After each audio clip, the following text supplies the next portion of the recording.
My name is Alara, but everyone just calls me Grandma Ella. I've lived a life that's seen more sunrises than I can count, each one painting the sky over my little home in a quiet corner of the world. Born in the dusty fields where the earth meets the horizon, I grew up knowing the value of hard work and the warmth of family. My hands, now wrinkled like old leather, once tilled soil that fed generations. But let me take you back to where it all began. Because every betrayal has roots buried deep in love. I was just 18 when I met Samuel, the man who would become my everything. He was tall, with a laugh that echoed like thunder and eyes that promised forever. We married under a canopy of stars. No fancy rings or dresses, just promises whispered in the night. Times were tough back then. The world was rebuilding from wars and hardships that touched every soul. Samuel worked the factories, his back bending under the weight of machines, while I tended our small plot of land, growing vegetables that kept our bellies full and our dreams alive. Our first child, Maya, arrived like a blessing in the rain. She had my curls and Samuel's spark. Then came Marcus, strong and curious, always asking why the sky was blue or why birds flew south. Last was Lena, our little surprise, with a voice that could sing the birds from the trees. I poured my soul into them, waking before dawn to bake bread, mending clothes by candlelight, and telling stories of ancestors who crossed oceans for freedom. Family is the thread that holds the world together, I'd say. Hugging them close. As the years rolled on, Samuel and I built something solid, a modest house with a porch, where we'd sit and watch the children play. I took odd jobs, cleaning homes for folks who had more than us, saving every penny for their futures. Maya dreamed of being a teacher, Marcus a builder, Lena an artist. We sacrificed so we could send them to school, even if it meant skipping meals or patching shoes one too many times. But love isn't just the sunny days. It's the storms too. When Samuel fell ill, his body worn from years of labor, I nursed him through nights that seemed endless. The children helped as they could, but life pulled them away, jobs, marriages, their own little ones. I understood. The world moves fast. After Samuel passed, leaving a hole in my heart as big as the sky, I clung to the family we'd created. The house echoed with memories, and I found solace in my grandchildren's laughter during visits. Little did I know, those roots of love were twisting underground, poisoned by greed that would surface in ways I never imagined. My children, whom I'd raised to value honesty and kin, began to change. Whispers of money troubles, arguments over who deserved what. I owned that house outright, a legacy Samuel and I built brick by brick. It was meant to be a haven, passed down with love. But as age crept in, making my steps slower and my eyes dimmer, I sensed the cracks forming. Maya, now a mother herself, started dropping hints about helping with finances. Marcus talked of investments that could secure the future. Lena, always the dreamer, seemed distant. Her visits shorter. I brushed it off as life's burdens, offering what little I had, a warm meal, a listening ear. After all, that's what grandmas do, give without expecting.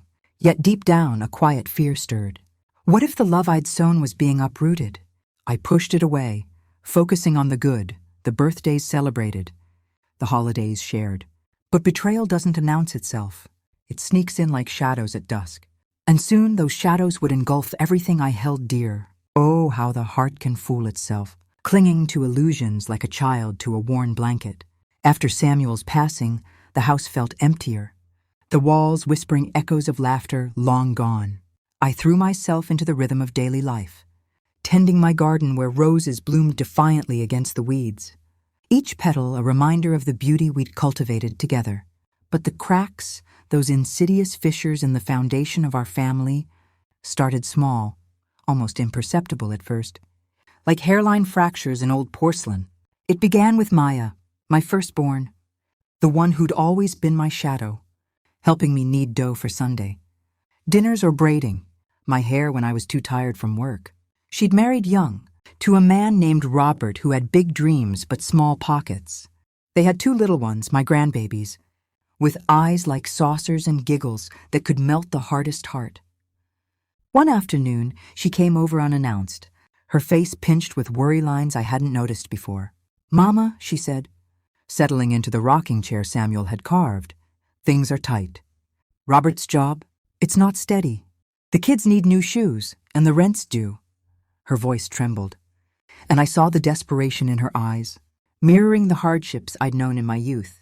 Of course, I reached into my savings jar, the one hidden under the floorboard, filled with crumpled bills from years of scrimping. "Take what you need, child," I whispered, pressing a wad into her hand. Her hug was fierce, her tears soaking my shoulder. "You're a saint, Mama. We'll pay you back." "I promise." In that moment, my heart swelled with pride. This was what family did, lift each other up. But as she left, waving from the driveway, a nagging doubt flickered. Why hadn't she asked Robert's folks? They had more than us, living in that fancy suburb with cars that gleamed like new pennies. Then there was Marcus, my boy the builder, who'd taken after his father with hands that could fix anything broken.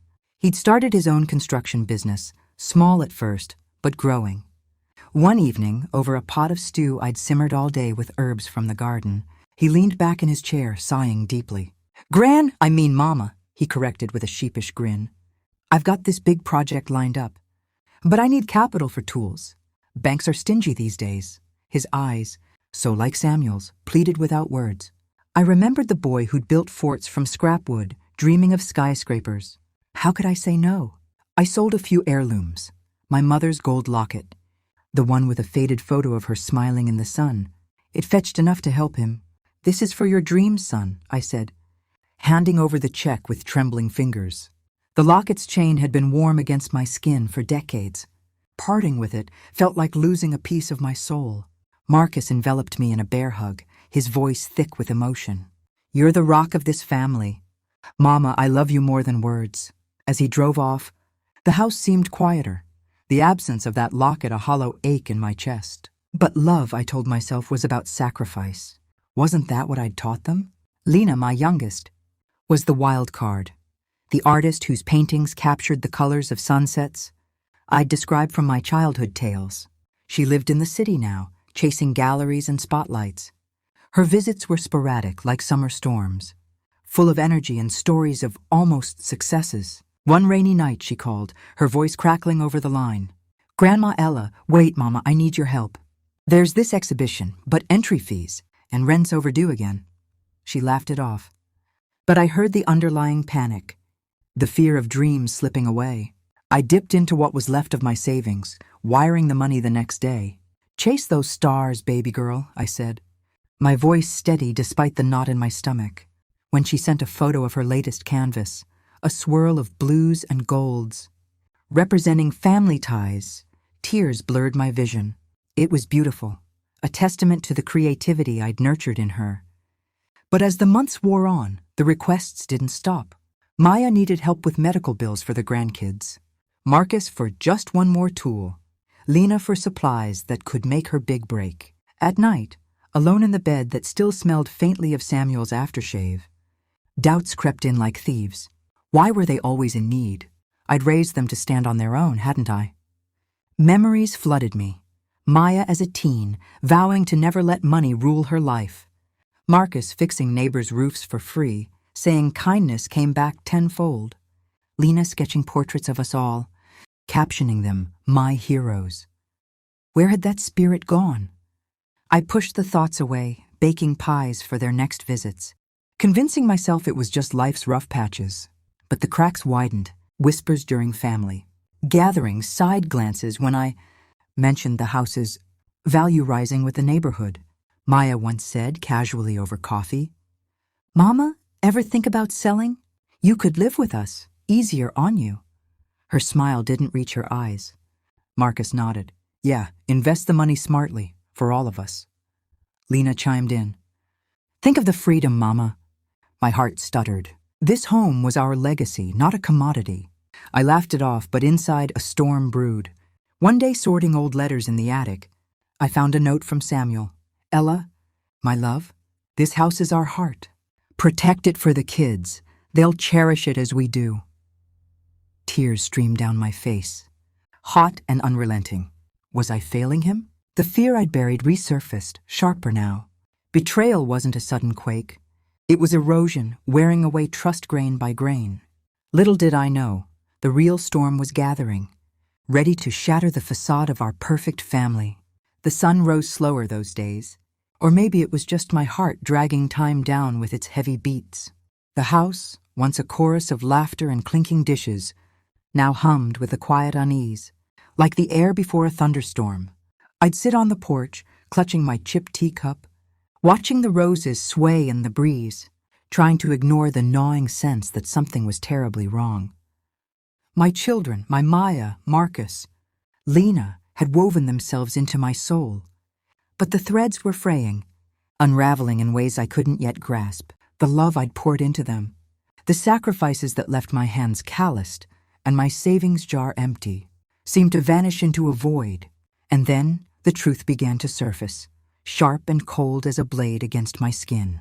It started with a letter, slipped under my door one gray morning.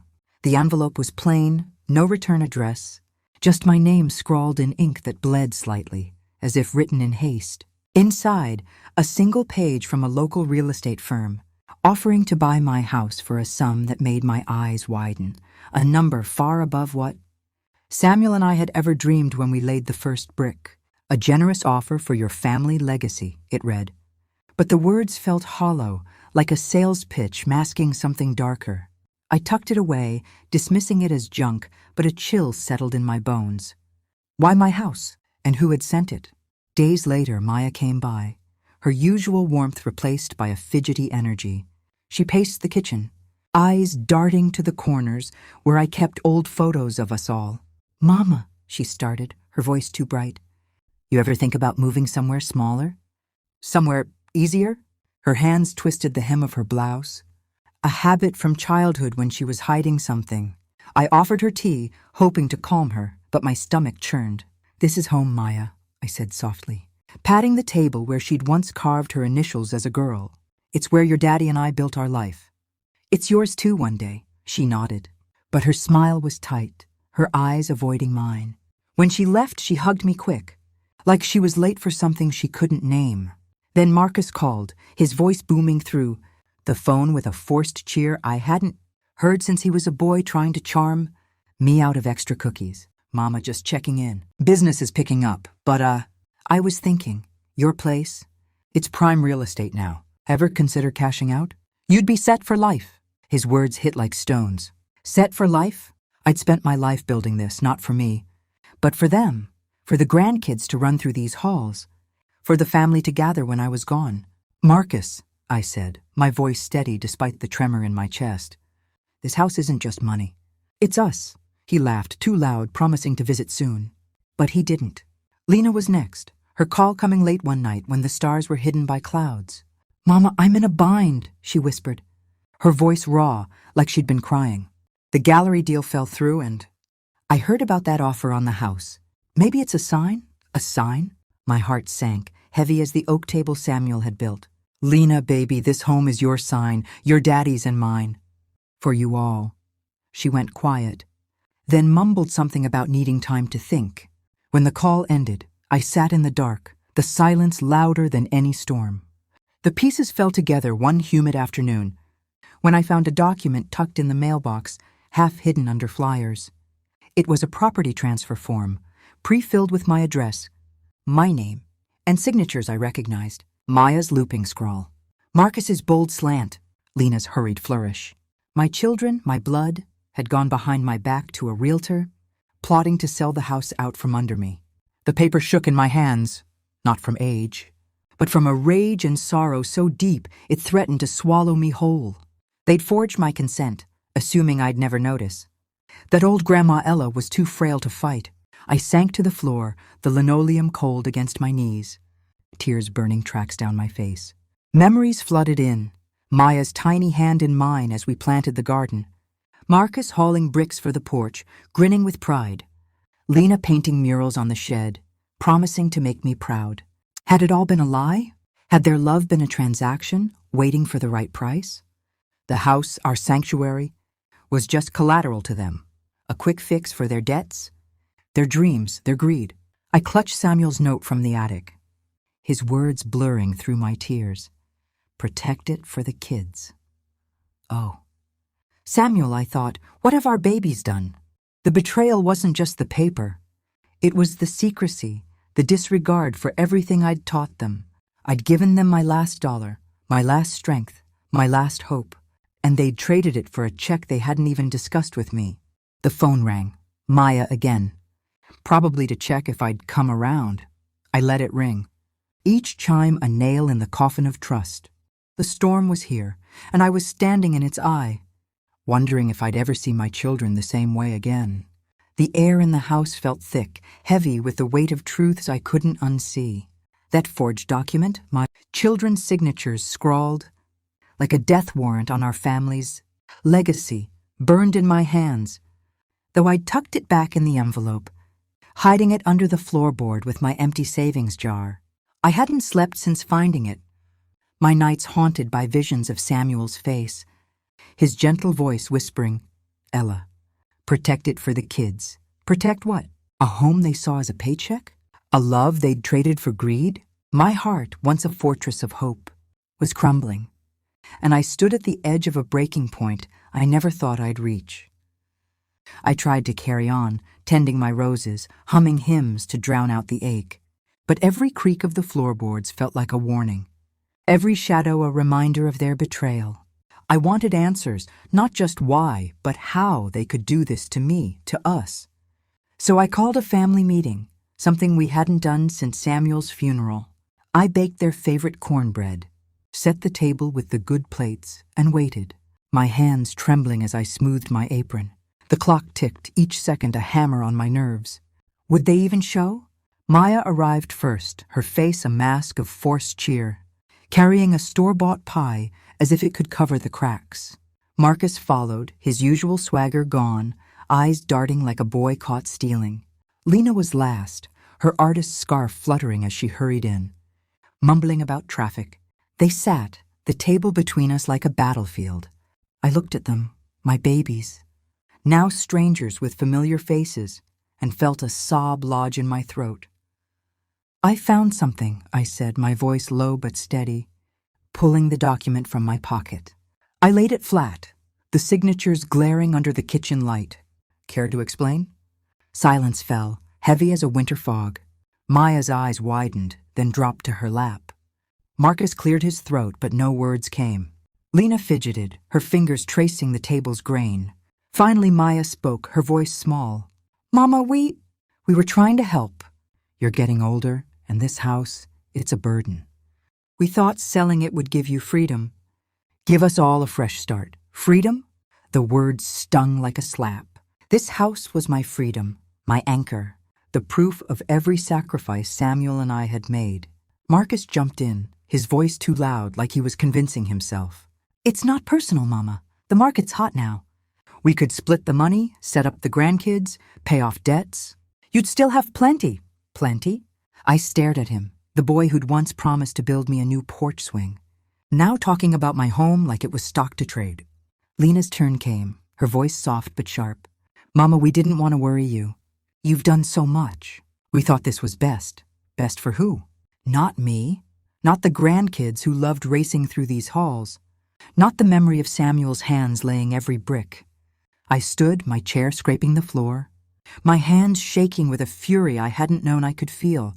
"You went behind my back," I said, each word a shard of glass. "You forged my name like I'm some fool too old to matter. This house isn't yours to sell. It's our blood, our story. I gave you everything, my last dollar, my last breath, and this is how you repay me?" Tears streamed down my face, hot and unyielding, but I didn't care. Let them see the pain they'd caused. Maya sobbed, reaching for my hand, but I pulled away. Marcus stared at the floor, his jaw tight. Lena whispered, "Mama, we're sorry." But the words felt hollow, like wind through an empty barn. I walked to the porch, needing air, needing space. The roses swayed, their thorns glinting in the moonlight. Memories flooded me. Samuel laughing as we danced on this porch. The kids chasing fireflies. The promises we'd made to stand together. Now, those promises lay shattered, and I felt like a stranger in my own life.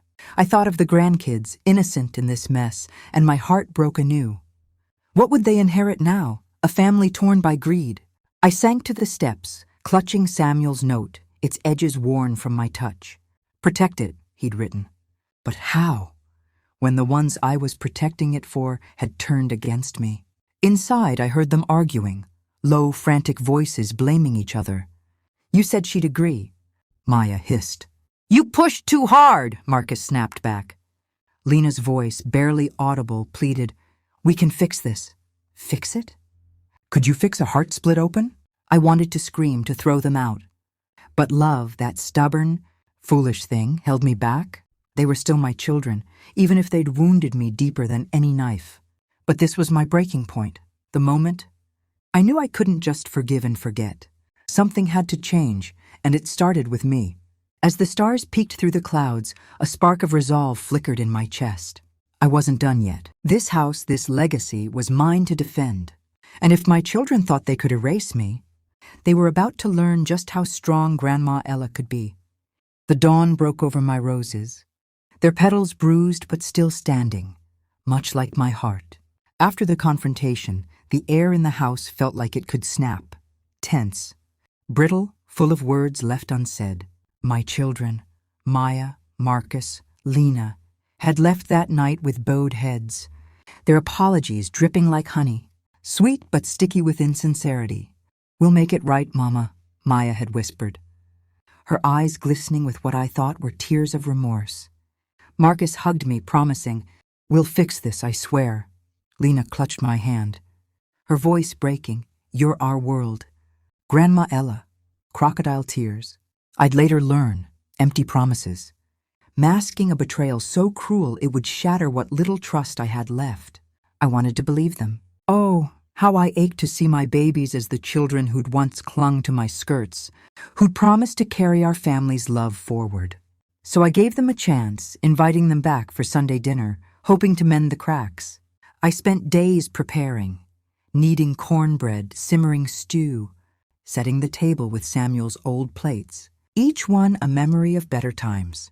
I even wore my best dress, the one I'd worn when we danced under the stars.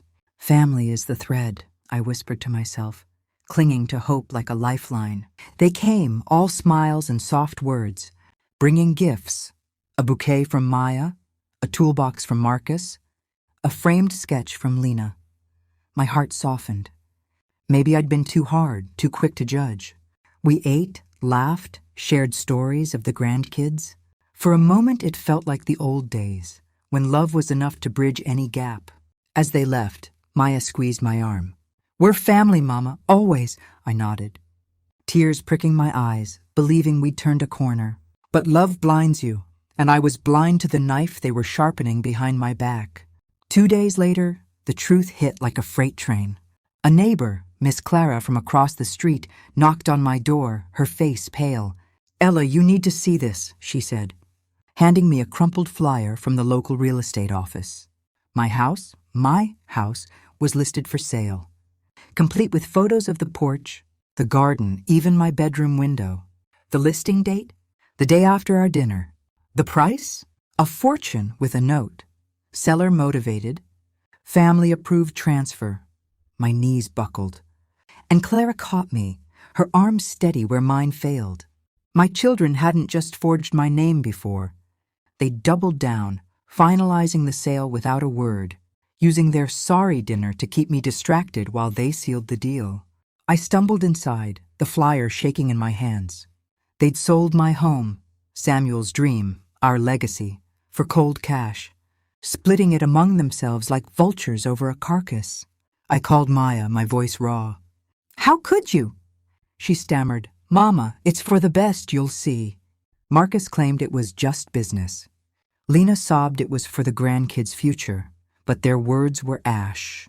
They'd taken the one thing I had left, the house where I'd raised them, where Samuel's spirit lingered in every creak. I pictured the grandkids who'd never know the warmth of these walls, and my heart shattered into 1,000 pieces. The betrayal wasn't just the sale. It was the lie of that dinner, their smiles while they plotted. I saw it now. Maya's flowers, Marcus's toolbox, Lena's sketch, props in a performance to keep me quiet. I fell to the floor, clutching Samuel's note. Its words mocking me. Protect it for the kids. I'd failed him, failed myself. The pain was a living thing, clawing at my chest, screaming. How could my own blood do this? I cried until my voice was gone, until the roses outside blurred into a red haze. But in that darkness, a spark ignited. I wasn't broken yet. Grandma Ella, the woman who'd survived hunger, loss, and a world that tried to crush her, still had fight left. I called a lawyer, an old friend of Samuel's, who found a loophole. Their forgery was sloppy, the sale not yet final. I filed to block it, my hand steady as I signed my real name. Then I wrote my children a letter, each word carved from my soul. You took my home, but not my spirit. This house stays mine for the grandkids, for truth. Come back when you remember what family means. I mailed it, then sat on the porch, the roses nodding in approval. The fight wasn't over, but I'd drawn a line. This was my stand, my rising from the ashes of their greed. I looked at the stars, whispering to Samuel, I'm protecting it, love. And to the world, I had a message. No one silences a grandma's heart. Thanks for listening. My questions, my dear friends. Did I do the right thing by protecting my husband's wishes? What's your story? Has a family betrayal ever cut you this deep? And don't forget to tell me where you are watching from, because it gives the voiceless grandmas joy and confidence to share their stories, because it's reaching the audience. Drop it in the comments. Let's give voice to the voiceless. Like, subscribe, and hit the bell to join Fight for Love and Legacy. Share this if it broke your heart, because no grandma should stand alone.